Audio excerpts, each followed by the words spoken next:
Tonight on Primetime Politics, European outreach. I want to ensure that France and the whole of Europe works enthusiastically with Canada. Mark Carney takes his first international foray as Canadian Prime Minister, meeting the President of France and his British counterpart in an effort to rally traditional European allies on both the political and economic fronts. Coming up, we'll hear what the new Prime Minister had to say. This is Primetime Politics. Hello, I'm Michael Serapio. Also coming up later in the program, polls analyst Éric Grenier. He'll tell us what the latest polls are saying about the upcoming election. But first, let us start with Mark Carney, the new Prime Minister on his first international trip since being sworn in on Friday. And for Carney, today's quick visits to both Paris and London were about shoring up the relationship with two traditional allies and to shore up trade in the face of damaging tariff threats from the U.S. president. Canada is a reliable, trustworthy, and strong partner of France, which shares our values and lives them through action during this age of economic and geopolitical crises. Still, for Prime Minister Carney, there are limits to what Canada is willing to do in terms of counter tariffs with the United States. Take a listen to what he said during an evening news conference local time in the British capital. There are limits. Now, we'll see what happens April 2nd. We'll see what happens after that. We are not going to take an action that we think is not ultimately going to influence the United States, and certainly not one that is outright harmful to Canada, given the overall approach. So this will be very deliberate, and there is a limit, full stop. There is a limit to matching these tariffs dollar for dollar, given the fact that our economy is a tenth the size of the United States. So we just saw Mark Carney in Paris today, and while he was busy trying to shore up ties and trade with France, a bit of bad news came out of that country as well today. The Paris-based OECD, the Organization for Economic Cooperation and Development, releasing its quarterly report in which the economic forecasts for countries around the world were downgraded, and that includes both Canada and Mexico, the two countries that are more dependent on U.S. trade but now face bigger hurdles, all thanks to Donald Trump and his tariffs. Well, to talk about this, we're now joined by Pedro Antunes, Chief Economist for the Conference Board of Canada, and Kari Norman, Economist with Desjardins. Hello to both of you. Good afternoon. So according to the OECD, Canada was forecasting economic growth of about 2% for each of the next 2 years, but it now looks like it's going to be 0.7% for both 2025 and 2026. You know, Pedro, I'll get you to start us out here. Can you take those numbers and translate that into what it might look like in terms of jobs, housing starts, and just the general economy that Canadians will be facing with that type of growth? Yeah, well, I haven't had a chance to look very, how should I say, carefully at what assumptions the OECD is using, but I assume there's two things going on in their numbers. One is they probably put in the demographic assumptions from the federal government, so that is a reduction in immigration to the point that it gets population growth negative, and that's going to take certainly a fair bit of steam out of essentially our economy, both in 2025 and 2026. Remember, we had near 3% population growth last year, so that's a dramatic change, and that was just announced in October of last year. The other piece, of course, is the tariff war, the trade war, I would call it, that we're having with the U.S. at this point in time. And again, a lot depends on the assumptions. I do find their forecast really quite weak, especially 2 years running. I'm still very hopeful that we won't have a full-out trade war that would be lasting. But a lot of uncertainty, certainly, and certainly, as a lower bound, I think that's a very plausible scenario that they've built. Now, what does that mean? Well, that's really quite weak in terms of our performance. Usually, Canada's economy would like to see it grow around 2%. So 0.7, 2 years in a row, that's a fairly weak outlook that we're facing. Yeah, weak, as you say, and it is hard to know how long this tariff war is going to be. But Kari, that's why I wanted to ask you about just how long prolonged of a pain are we looking at? Because Donald Trump is so unpredictable when it comes to tariffs. It is kind of hard to know how long that impact's going to be. Yeah, that's right. It seems like we're getting a new update on what the tariff situation is pretty much on a daily basis, which makes it pretty hard as economic forecasters to be able to hit that bullseye when the whole target seems to be on a pendulum. So things are getting updated quickly and frequently. But I think we're going to see similar to the last time Donald Trump was president, in that tariffs come on, last maybe about a year, and then we're expecting that early in 2026 we start to see some of those getting rolled back. Pulled back. So what does that mean for Canadians in terms of what they might expect in the next little while? Because I think in many ways, Canadians are worried that the economy will not get back to what it was. Trade relationships with the United States will not get back to what it was. And investment has already been dissuaded from this country just by talk of tariffs and those already applied. What would you say to that, Kari? I think that's what Donald Trump wants, is he wants more investment to be going to the United States rather than to other countries. And so the uncertainty itself is successful regardless of how long or what the level of tariffs is. And yeah, this is going to be painful over the next year for sure. We're looking at a recession mid-year this year, unfortunately. But hopefully that will be starting to improve towards the end of the year and then coming out of that through 2026. Mm-hmm. What would you say to that, Pedro? Well, I'm still hopeful that Kari mentioned a repeat of what we saw in the first term, but which was essentially a lot of bark, but not that much bite really when it came to dissolving NAFTA, and we had a few tariffs applied back then on steel and aluminum as well. But I'm hopeful that we won't see the tariffs or a tariff war that lasts a year. In fact, we're kind of building in perhaps a quarter where we see these kinds of tensions and tariffs actually being applied.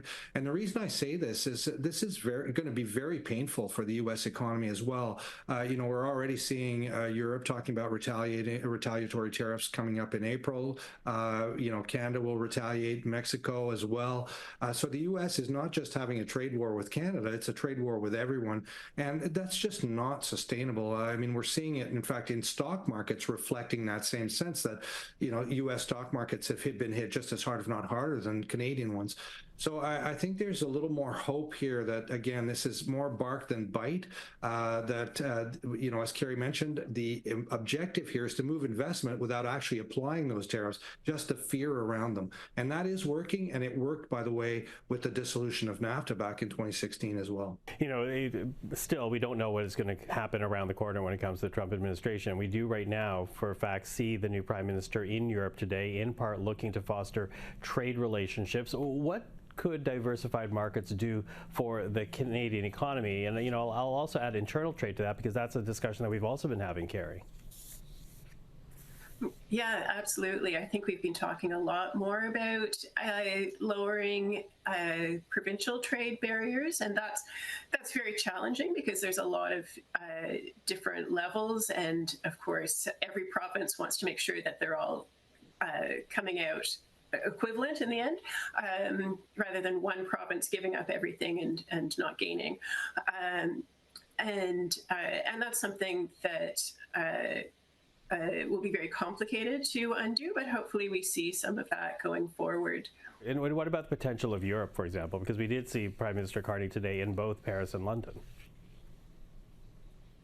Well, if that's for me, I think we've been talking about this for a long time. We've got a free trade agreement now for a few years with the European Union. I don't know that we have seen trade growing.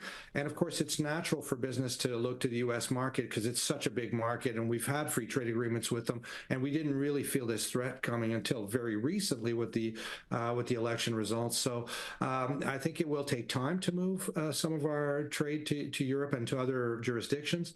But it will happen, I think, fairly quickly, especially if we see barriers or tariffs on resources. There's a global market for resources. We can move those fairly quickly. Mm-hmm. Kari, the provinces and Ottawa, they have been talking about helping out businesses, helping out people should things get rough, and they are preparing already to do that in some sectors. I'm wondering, when you look at that, what would that help look like to you? Would it be like pandemic supports, or would it be something completely different? I don't think it will be as deep as that, and I think it will be more targeted in this case than we saw early in the pandemic. But we have recently, we're publishing our latest update forecast at the end of the week. So we've been looking at this very recently, and even if the government does have a significant amount of support, it's still very much in the fiscal position that it can easily manage that. Pedro, what would you say about the type of supports that are needed to get through? You know, I know I appreciate that you're saying that the period hopefully is not going to be prolonged, but what do we need from Ottawa and the provinces in terms of helping people and businesses out? Well, I mean, I think we have automatic stabilizers. We have employment insurance. We have programs in place already that should help. I think the government's already dedicated some money. Certainly any tariff revenues that they collect, should be targeted at essentially moving our trade, trying to diversify our markets. I'm a little tentative on trying to support businesses that may not be tenable long term, so we have to be really careful about that.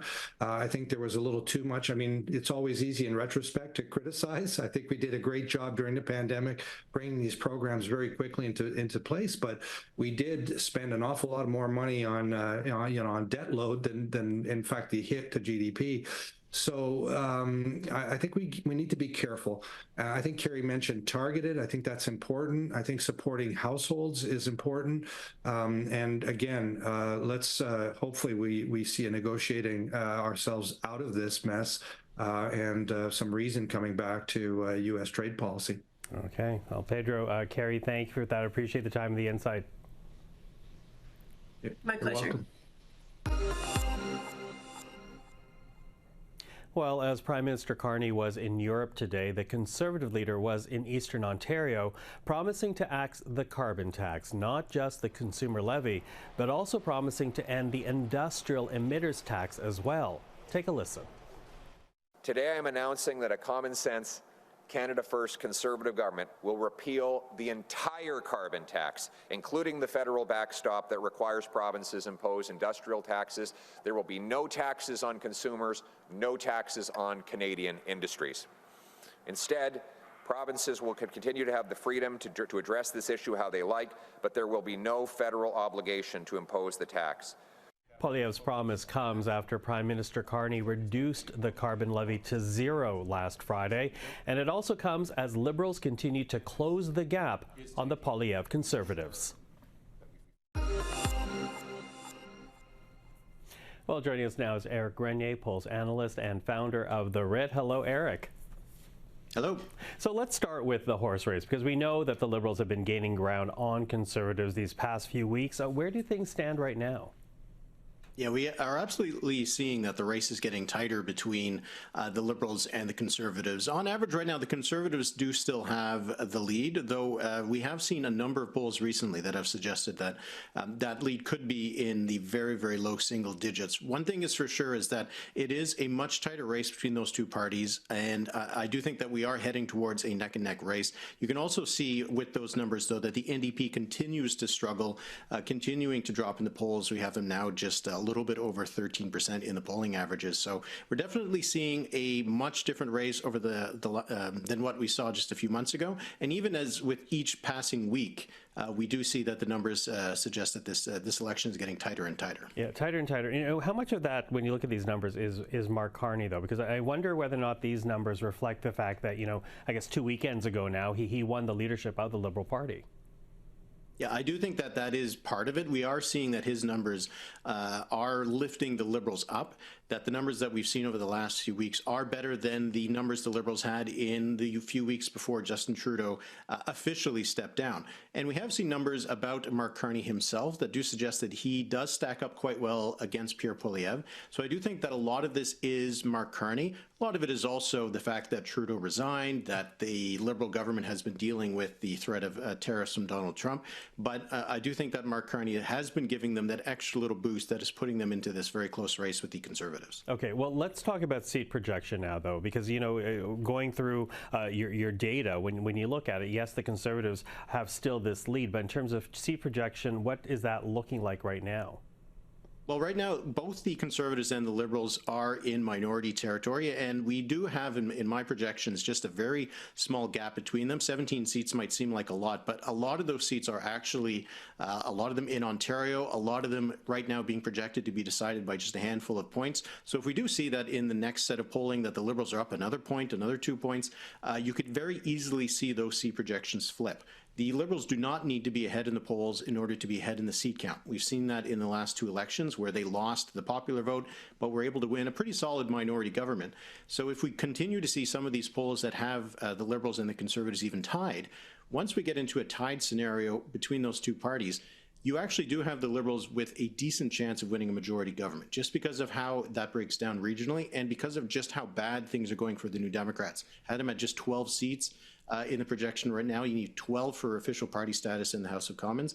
With the NDP not winning a lot of seats, with the Bloc winning fewer seats than they currently hold, it means that there's a lot more seats for the Liberals and the Conservatives to win to get them closer to that majority threshold. Well, in fact, when you take out that board that we just saw, but look more at the seat range, you actually have Conservatives and Liberals overlapping through much of that range. Yeah, and that's exactly why it's hard to say who would win for sure. If tomorrow was election day, I would probably tell you that the Conservatives have an outside chance of winning the most seats, but it is more or less a toss-up. You know, you'd give about a 60% chance with these kinds of numbers that the Conservatives would end up winning, maybe a 40% chance for the Liberals, and it would all break down on how it goes at the regional level. Who ends up winning the most seats in the Lower Mainland, in the Greater Toronto area.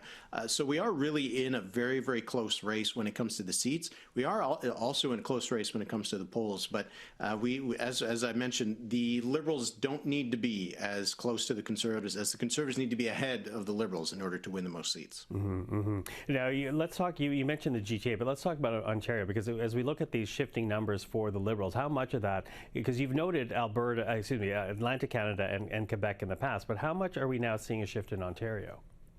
I think that is what is really getting things to a much tighter race, because as you mentioned, going into the Liberal leadership race, we had seen that the Liberals had moved ahead in Atlantic Canada, that they had moved ahead in Quebec. They were closing the gap a little bit in Western Canada. But once Mark Carney got in, we've seen some polling since then that really suggests that things are a lot closer in Ontario. Part of it could have been the bit of the after effects of the Ontario provincial race, where obviously Doug Ford's PCs were well ahead of everybody else.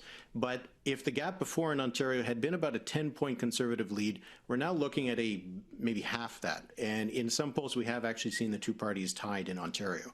So right now it is pretty much 50-50 in terms of the seat breakdown between the 2 parties in Ontario. And that is what has really pushed the Liberals much closer to the Conservatives in that national count. And again, if we see more polls in the coming week that have the Liberals ahead in Ontario, that probably means that we would have, in the next set of projections, the Liberals ahead of the Conservatives in the national seat count. Okay, so we're going to have to watch for that. But, you know, before you go, though, I was going through the writ. It was interesting because you say even in Alberta, you know, bedrock Conservative support, there are some seats that could be up for grabs. Yeah, when Justin Trudeau resigned, our projections had the Conservatives winning all but 1 seat in Alberta, and that would be Edmonton Strathcona, which is a bit of an NDP stronghold. But now, with the numbers we've seen in Alberta, the Conservatives still dominate, but the Liberal support has gone from about 11% at the beginning of January to now 22%. And with that kind of shift, we do actually see a number of seats in Calgary and in Edmonton where the Liberals could win again. We saw how in 2015, with roughly about the same level of support that they currently have in the polls, the Liberals were able to win 4 seats in the province, 2 in each city. That kind of outcome is again possible based on the kind of numbers we've seen. And bit of a question, if Mark Carney decides to run in one of those seats, then, you know, there could be that leader bonus as well, and maybe that could help the Liberals actually win even more seats in the city where Mark Carney decides to run, if he decides to run there. Yeah, if he decides to run there. Although I think it's pretty safe to conclude now, Eric, this is a far more interesting race than it was at the beginning of the year. Yeah, absolutely, and yeah, it's going to be a horse race for sure. Okay, Eric, thank you for that. Polls analyst Éric Grenier. Well, let's get back to the issue of tariffs now, because despite the counter tariffs and the diplomatic efforts being made, as we were reminded once again today, another round of Trump tariffs will be coming in just about 2 weeks' time. The April 2nd day is a big day for the country, as the president has said. Reciprocal tariffs will go into effect. We'll have more details on that as the date nears, but our entire trade team, Secretary Lutnick, Secretary Bessent, the vice president has been quite involved in these talks and discussions as well about what that will look like. Well, let's bring in veteran Washington journalist David Levinthal into the discussion now. Dave, always good to see you. Good to see you, Michael. So, as we just heard, another round of tariffs coming in April. What does that say to you about the efforts, being undertaken by Canadian politicians and officials in D.C., not necessarily with Donald Trump, but with representatives and senators? Are those efforts having any type of results whatsoever? In a word, no, at least not at this point. And that April 2nd date that got talked about today, that may or may not happen. We've already seen on several occasions, whether it's with Canada or Mexico or elsewhere, that Donald Trump, when it comes to tariffs, he uses them almost as a plaything. Oh, we're going to slap a tariff on you. And oh, no, then I've changed my mind. We're not. Or he'll get world leaders on the phone with him and have conversations with them and pull things back and then push things forward. So it's sort of this strategy of chaos that's being brought on an international level, which mirrors what's happening domestically in the United States to a great degree, where Donald Trump is taking great joy and even glee out of being the show and having 7, 8, 9, 10 things every single day happen in a way that puts the spotlight squarely on him and his decisions. Except, him being the star of the show, that has an impact in terms of the wallets of Americans, maybe not now, but down the road. But certainly with investors, as we've seen the market tank day after day because of these tariff threats and being imposed by Donald Trump. What's being said about that in Washington? Is that helping coalesce any opposition to the tariffs being proposed?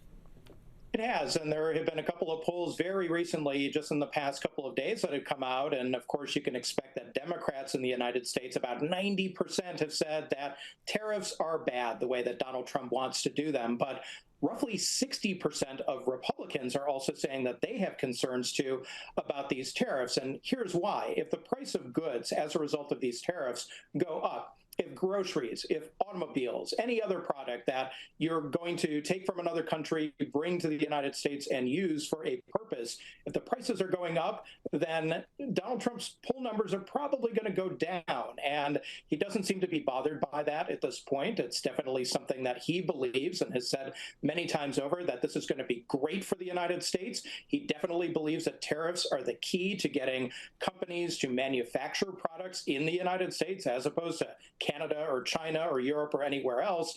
But consumer prices are a huge, huge issue and a very immediate issue for people here in the United States, regardless of their partisan preferences. Well, and I think too that, we have seen these Canadian politicians take to U.S. cable news for weeks now, most notably the Ontario Premier Doug Ford, the Alberta Premier Danielle Smith, as well as federal ministers like Chrystia Freeland, making the argument about how tariffs will hurt Americans. I'm wondering about the effectiveness of that strategy, be it with the American people or with the White House, Dave.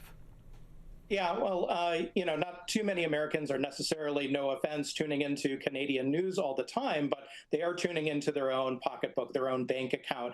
What a lot of people didn't understand going into Donald Trump's presidency, second presidency, was how tariffs even worked. A lot of people thought, oh, well, this is a tariff on Canada, on the Canadian government, or on companies in Canada, when in reality, it's not the exporter who's being taxed. It's the importer who's being taxed, and that cost oftentimes is going to be passed on to the end consumer. So if that is happening, if that's happening in real time and people don't like what they see, then they're going to be very much more interested in tariffs than they were before. And we're starting, Michael, to get to that point here in the United States. And maybe rewind a little bit, but what about the efforts of Canadian politicians on cable news networks in terms of American cable news networks? They've been on Fox, they've been on CNN. Has that been an effective strategy? Oh, certainly. Well, it's a strategy that they really don't have much of a choice in. They're obviously trying to reach out directly to those very consumers to make the case to them that, hey, look, Donald Trump, in our opinion, is going to hurt Canada and it's going to hurt the United States. Obviously, that's the argument that they're putting forward in U.S. media, and people are tuning into that for sure. And that's why I think you see some of the hesitation that people are now having and the little bit of disbelief about, well, is this really going to help us out? Maybe it might help us out in 2, 3, 5, 10 years, but we need help now. And Donald Trump ran in 2024, let's remember, on, I'm going to make the economy great again. We're not going to have to wait. It's not going to take a long time. I will be the X factor, and I will be the one who makes sure that the economy is working for you, America. Well, that really hasn't happened, at least in the way that a lot of people believed it would. And there are lots of different measures, be it talking about consumer prices or the stock market or lots of other things, including the specter of a recession, which is something even the Trump administration has acknowledged is a possibility going forward in 2025. Okay, well, we will talk again in future, I'm sure. David Levinthal, thank you for that. Thank you, Michael. Now, before we go this evening, we do want to take a moment and acknowledge that police in Winnipeg have now identified a second set of remains at the Prairie Green landfill site. According to police, the remains are of those of Mercedes Myron, one of 4 Indigenous women killed in 2022 by a serial killer. And it follows the confirmation 10 days ago that another set of remains were those of Morgan Harris. Both women were originally from the Long Plain First Nation, and the search for their remains was a major issue in the last provincial election, with the former Progressive Conservative government saying it was financially unfeasible to search the landfill site. Former Premier Heather Stephenson and the Manitoba Progressive Conservative Party have since apologized. The current Premier, Wap Kinew, says both Myron and Harris will now be going home. And of course, we'll continue to follow the story for you right here on CPAC and Primetime Politics. But for now, that is our program for this Monday evening. I'm Michael Serapio. For everyone here at CPAC, thank you for watching. Primetime Politics is back tomorrow evening. Until then, take care.